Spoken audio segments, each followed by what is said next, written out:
Assalamualaikum warahmatullahi wabarakatuh. Waalaikumsalam warahmatullahi wabarakatuh. Selamat pagi. Apakah sehat semua? Alhamdulillah. Baiklah, materi kita hari ini yaitu medan listrik. Nah, sebelum Ibu membahas apa itu medan listrik, sebaiknya kita ketahui dulu kompetensi dasar, indikator, dan tujuannya. Kompetensi dasarnya menganalisis konsep medan listrik dan potensial listrik. Indikatornya mendefinisikan pengertian kuat medan listrik. Yang kedua, menentukan muatan arah medan listrik. Yang ketiga, mengidentifikasi energi potensial listrik dan potensial listrik. Tujuannya menjelaskan konsep gaya dan medan listrik dari suatu muatan listrik. Yang kedua, menjelaskan karakteristik suatu kapasitor dan sifat kapasitansi.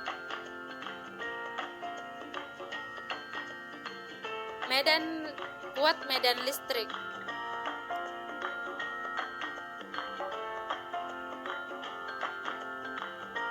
Medan listrik merupakan salah satu besaran listrik yang memiliki kaitan dengan interaksi Coulomb. Medan listrik merupakan suatu besaran fisis yang memiliki nilai pada setiap ikatan dalam ruang. Konsep medan memungkinkan kita memandang sebuah muatan listrik sebagai sumber yang memancarkan pengaruh listrik ke segala arah. Pengaruh listrik ini dinamakan medan field. Medan listrik ini akan mempengaruhi muatan listrik lain atau muatan uji yang berada di sekitarnya, berupa tarikan atau tolakan, bergantung dari jenis muatannya. Nah, medan listrik adalah daerah di sekitar muatan di mana pengaruh listrik masih berpengaruh pada muatan lain. Kuat medan listrik di suatu titik sejauh R dari muatan Q adalah E sama dengan Q per R kuadrat. Kuat medan listrik termaksud besaran vektor. Oleh sebab itu, kuat medan listrik suatu titik akibat adanya beberapa muatan sumber merupakan jumlah vektor atau resultan dari vektor-vektor kuat medan listrik yang dihasilkan oleh masing-masing muatan sumber. Misalnya, jika terdapat 3 buah muatan listrik dalam suatu ruang, maka kuat medan listrik pada suatu titik dalam ruang tersebut secara matematis dapat ditulis E sama dengan E1 ditambah E2 ditambah E3. Arah medan listrik. Arah gaya Coulomb yang bekerja pada muatan uji Q kuadrat yang ditempatkan pada medan listrik dari muatan sumber Q bergantung pada jenis masing-masing muatan. Para ahli fisika sepakat bahwa arah medan listrik pada suatu tempat sebagai arah gaya yang dihasilkan terhadap muatan positif. Muatan menghasilkan medan listrik biasa disebut muatan sumber. Berdasarkan definisi yaitu arah medan listrik, dalam arah gaya terdapat medan bermuatan positif. Maka arah medan listrik dari muatan positif adalah radial, keluar atau menjauh, meninggalkan muatan sumber positif. Sedangkan arah medan listrik dari muatan negatif adalah radial ke dalam, mendekati atau masuk menuju muatan sumber negatif. Nah, dapat dilihat muatan positif dan negatif pada gambar di bawah ya. Nah, ada 3 karakteristik dari gaya medan. Yang pertama, garis gaya medan listrik tidak pernah berpotongan satu dengan yang lainnya. Yang kedua, garis-garis gaya medan listrik selalu berpengaruh radial keluar menjauh muatan positif dan radial ke dalam menuju muatan negatif. Yang ketiga, Tempat di mana garis-garis gaya medan listrik dapat menunjukkan medan listrik yang kuat. Sebaliknya, tempat di mana garis-garis gaya medan listrik merenggang menunjukkan medan listrik yang lemah. Selain hal di atas, penting untuk diperhatikan bahwa setiap muatan listrik selalu menghasilkan garis gaya listrik yang senantiasa menuju kepada muatan yang lebih negatif. Oleh karenanya, kuat medan listrik di dalam senantiasa memberi pengaruh kepada muatan-muatan lainnya, termasuk terhadap muatan listrik yang ada di dalam tubuh kita. Nah, sampai di situ tadi paham?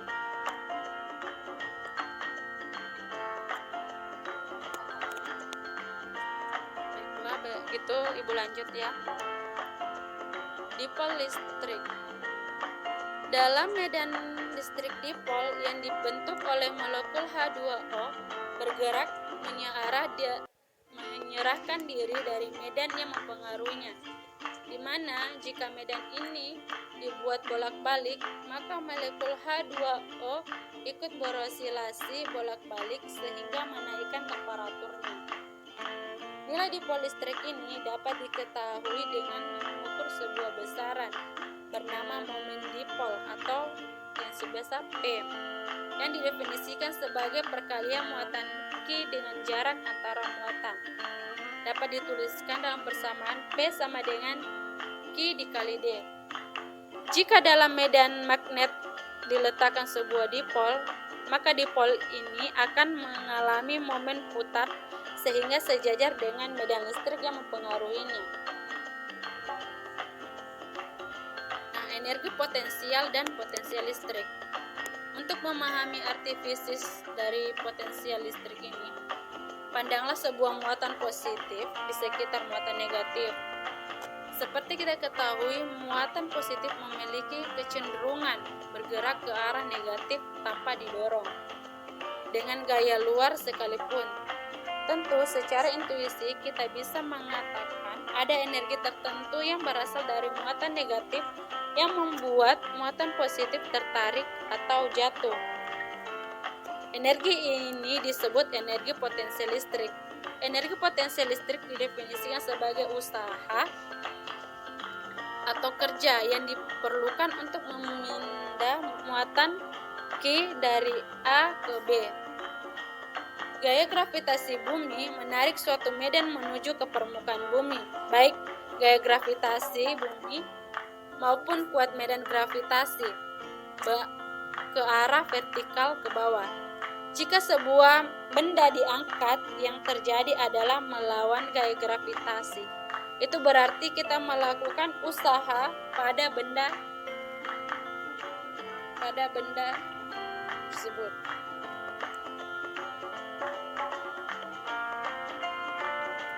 Konsep potensial listrik dalam kapasitor. Kapasitor pada prinsipnya komponen elektronika yang terdiri dari sebuah konduktor, dalam hal ini berbentuk plat yang berlawanan muatan. Masing-masing memiliki luas permukaan dilambangkan dengan A dan mempunyai muatan persatuan luas yang disebut sigma atau konduktor, serta dipisahkan sejauh D oleh sebuah zat yang bersifat isolator atau dielektrik. Kapasitor sebagai komponen elektrik digunakan untuk menyimpan muatan listrik. Jumlah kuat medan di antara dua plat yang diisi muatan Q dengan temperatur sigma adalah dari sumber kapasitor adalah dapat didefinisikan dari persamaan E sama dengan Q per A epsilon 0 atau E sama dengan sigma per epsilon A. Ada beberapa penggunaan kapasitor dalam berbagai rangkaian listrik, antara lain yang pertama, untuk memiliki frekuensi radio penerima. Yang kedua, sebagai filter dalam catu daya atau power supply. Yang ketiga, untuk menghasilkan bunga api pada sistem pengapian mobil. Yang keempat, sebagai penyimpanan energi dalam rangkaian penyala elektrik. Nah, Baiklah, apa sampai sini ada pertanyaan?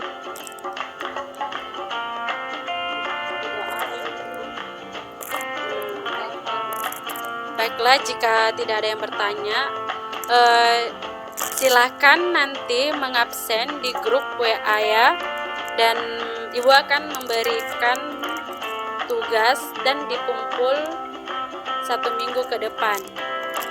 Baiklah, sekian hari ini pembelajaran kita. Semoga sehat selalu, dan Ibu akhiri, Assalamualaikum warahmatullahi wabarakatuh.